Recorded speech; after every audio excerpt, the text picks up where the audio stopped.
इतने बड़े पापी बाप के लिए बेटे ने वरदान मांगा।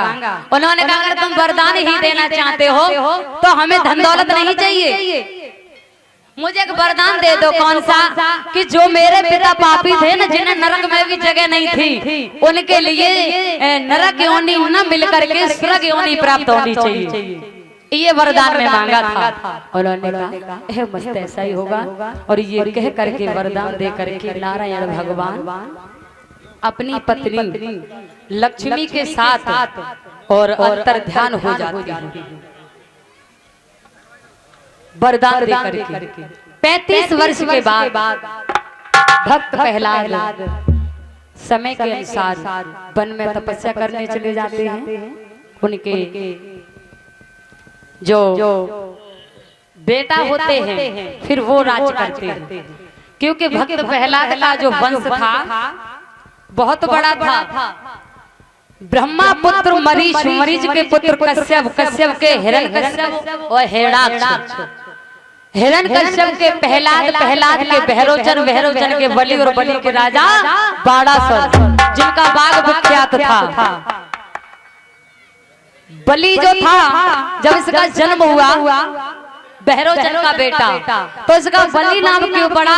क्योंकि ये अपनी पिता की बलि लेकर के पैदा हुआ था। ये पैदा हुआ, पिता एक्सपायर हो गया, इसलिए इसका नाम पड़ गया था बलि।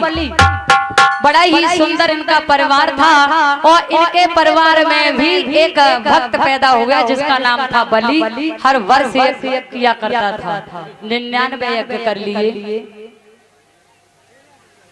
100वां यज्ञ करने को था। देवराज इंद्र को खबर मिली नारायण भगवान से विनय की और कहा कि हमारा इंद्रसन बचा लीजिए।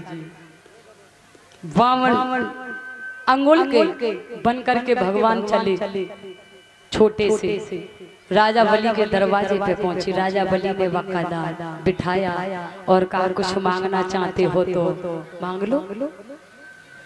उन्होंने कहा माताओं की तरफ से बहुत बातचीत आ रही है, आवाज हम नहीं मांगेंगे, अगर तुम देना चाहते हो तो हमें 3.5 कदम पृथ्वी दे दो। उन्होंने कहा तुम इतने छोटे हो, उन्होंने कहा कि तुम इतने छोटे हो अब भी केवल 3.5 कदम पृथ्वी, 3.5 कदम पृथ्वी में इतने छोटे पैर क्या कर लोगे? उन्होंने कहा बाबा सुनो कि मंदिर बनवा दे बाबा और तुमको संभाल के, मंदिर बनवा दे बाबा तुमको संभाल के, पूजा तुम करो बाबा माला को डाल के, पूजा तुम करो बाबा माला को डाल के।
जवाब दिया हम तुम्हें सुंदर सा मंदिर बनवाएंगे। अरे कहाँ चक्कर में पड़े हो?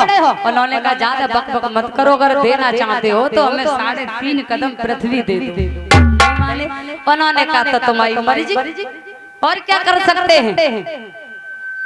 राजा बलि के गुरु का नाम था शुक्राचार्य। तो शुक्राचार्य को केस करके खबर मिली, शुक्राचार्य आ गई और शुक्राचार्य ने देखा कि ये तो छलिया है। उन्होंने बावन कुल वाले भगवान को पहचान लिया।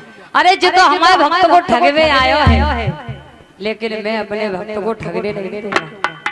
जाने 3.5 कदम जो पृथ्वी मांग ली है, ये छलिया है, छलेगा। तो शुक्राचार्य बीच में आए गए और बोले अपने शिष्य से कि बेटा तुझे नहीं मालूम है ये छलिया है, तूने से वचन दे दिया कि मैं 3.5 कदम पृथ्वी दे दूंगा। अरे कुछ सोच और समझ तो लेते, अभी भी कुछ नहीं बिगड़ा है। ये माता कहाँ चल रही, घर पे ज्यादा रेंज से आती है कि दूरी से आती है? अभी से चलते देखो चप्पल कैसे हाथ पकड़े, जे नहीं रह जा जब भगवत रह जा। कल खबर आई थी कि 10 नंबर का जूता चुर गया किसी का। कल माइक में आवाज लगी 10 नंबर का किसी का जूता चुर गया। चोर की तुम्हें हम जुगाड़ बताना। चोर जो होता है वो चप्पलों के ढेर पे बैठेगा। जो चोर होगा वो चप्पलों के ढेर पे क्यों बैठेगा? कि जो ही वाले जानी सबकी निगाहते रहते भाई सच्चो। एक बात बताओ, कितनी जनता आई है, चप्पलें तो बहुत होगी। सुबह में तो वो मार्केटर की तरह छाटा, तो कौन सी अच्छी है सोई पहन जाए। और जो 10 नंबर के जूते की जो आवाज लगी वो जूता अच्छा होगा, तो वो ले गए। कहने का मतलब है कि शनिचर किसी का ले जाना नहीं चाहिए। अरे 500 रुपया की चप्पल जूता के पीछे तासे बेचारी बेहू पे देखो कैसे परामठे से ले जाती है संग ऐसे धर लेती है, जे न चुरे जाए, चे कथा रह जाए सब। श्री सुखदेव जी समझाने लगे, हे उत्तरानंदन परीक्षित, आज उन्होंने मना किया और कहा कि मानो मेरी बात ये छलिया है। राजा मूरध्वज और हरिश्चंद्र इसीलिए तो छला है और भस्मासुर को जाने मारू। तो कैसे बोले, अरे मत दे दान जमी को हो राजा बलि, मत दे दान जमी को।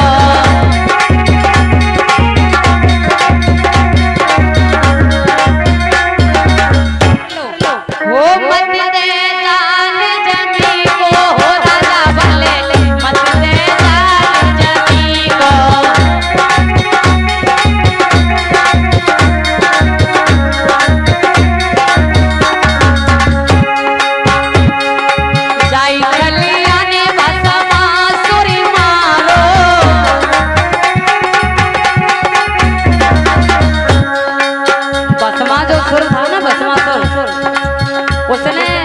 भोले बाबा का भजन किया तो भोले बाबा खुश हो गए, प्रकट हो गए और उन्होंने कहा वरदान मांगा। तो उसने वरदान मांगा कि हमें वो वरदान दे दो कि किसी के हाथ सर पे हाथ रख के हम 3 बार बोलना है भस्म भस्म भस्म, तो वो भस्म हो जाए।